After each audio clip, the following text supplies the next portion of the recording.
They weren't running from something outside the tent. They were running from something inside. In 1959, 9 trained hikers cupped their way out into minus 30-degree snow, and none of them survived. 9 experienced hikers, all young, all trained, all confident. In February 1959, they entered the Ural Mountains of the Soviet Union. What happened next would become one of the darkest and most disturbing mysteries in modern history. Weeks later, their tent was found, cut open from the inside.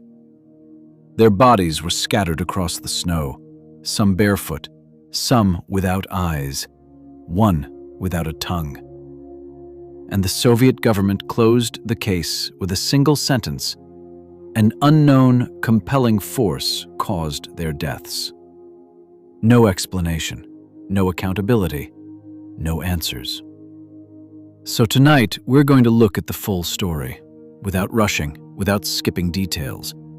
And by the end, you'll have to decide for yourself, was this a tragic accident or something far more disturbing? This group was not made of amateurs. They were engineering students from the Ural Polytechnic Institute, experienced skiers, certified survival experts. Their leader was 23-year-old Igor Dyatlov. Calm, disciplined, respected. Each member had completed multiple extreme winter expeditions. Some were working toward the highest hiking certification in the entire Soviet Union. These were people trained to stay calm in blizzards, to recognize avalanche signs, to survive when conditions turned deadly.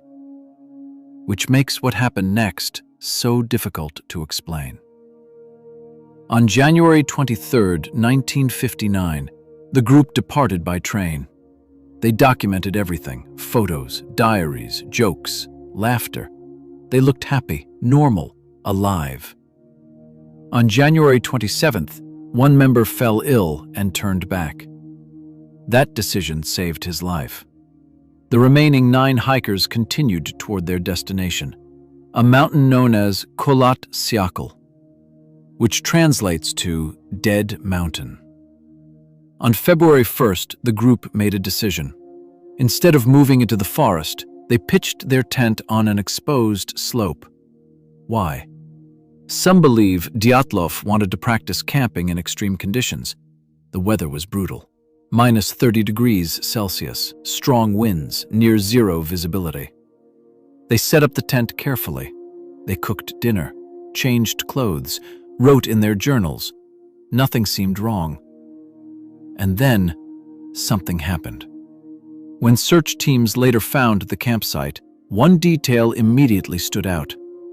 The tent was still standing, not flattened, not buried by snow, but it had been cut open.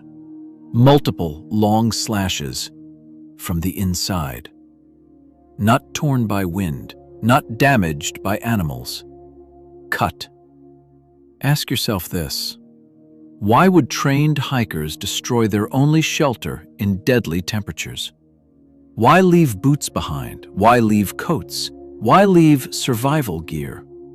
There were no signs of a struggle, no signs of another group, only footprints, bare footprints, walking, not running, down the slope into the darkness. The first 2 bodies were found near the tree line, barefoot, wearing only underwear.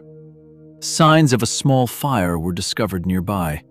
Branches high above the tree were broken, as if someone had climbed up to escape something or to look at something. Already this made no sense. Hypothermia can cause confusion, but not everything. Not the calm footprints, not the organized movement, not what was found next. 3 more bodies were found between the tree line and the tent. Their positions suggested they were trying to go back, crawling, collapsing, freezing. These deaths could still be explained by exposure, but the final 4 changed everything. Weeks later, after the snow began to melt, searchers discovered 4 more hikers in a ravine, buried under meters of snow. Their injuries were horrifying.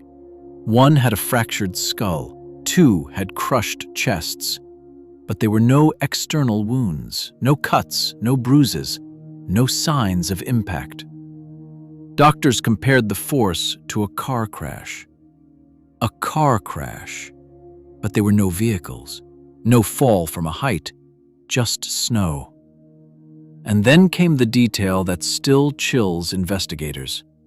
One woman was missing her tongue, her eyes were gone, soft tissue had vanished.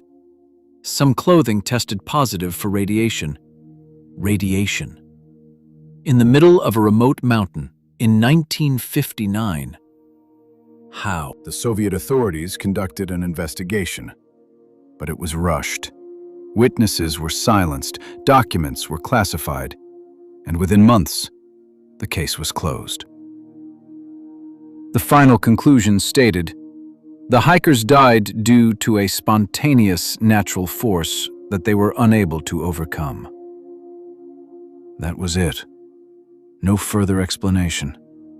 Families were left with silence and decades of unanswered questions. Over the years, many explanations were proposed. An avalanche, military weapons testing, secret Soviet experiments, infrasound-induced panic, even extraterrestrial encounters. But each theory solves only part of the puzzle, never the whole thing. Avalanches don't explain radiation. Military tests don't explain why the tent was still standing.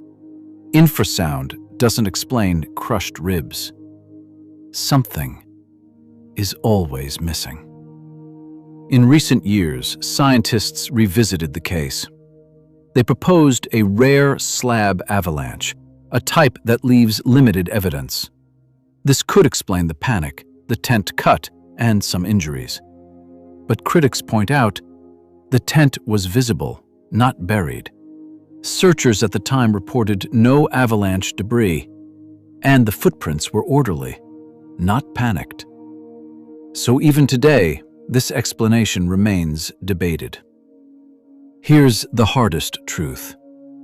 It's possible that what happened was a combination of factors: extreme weather, psychological stress, environmental phenomena, a perfect storm of bad luck. Or there are details we still don't know, details removed, classified, or never recorded. Because in the Soviet Union, the truth wasn't always meant to survive. More than 60 years later, Dyatlov Pass remains unsolved.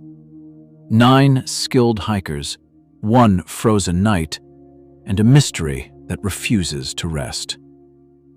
Maybe it was nature. Maybe it was human error.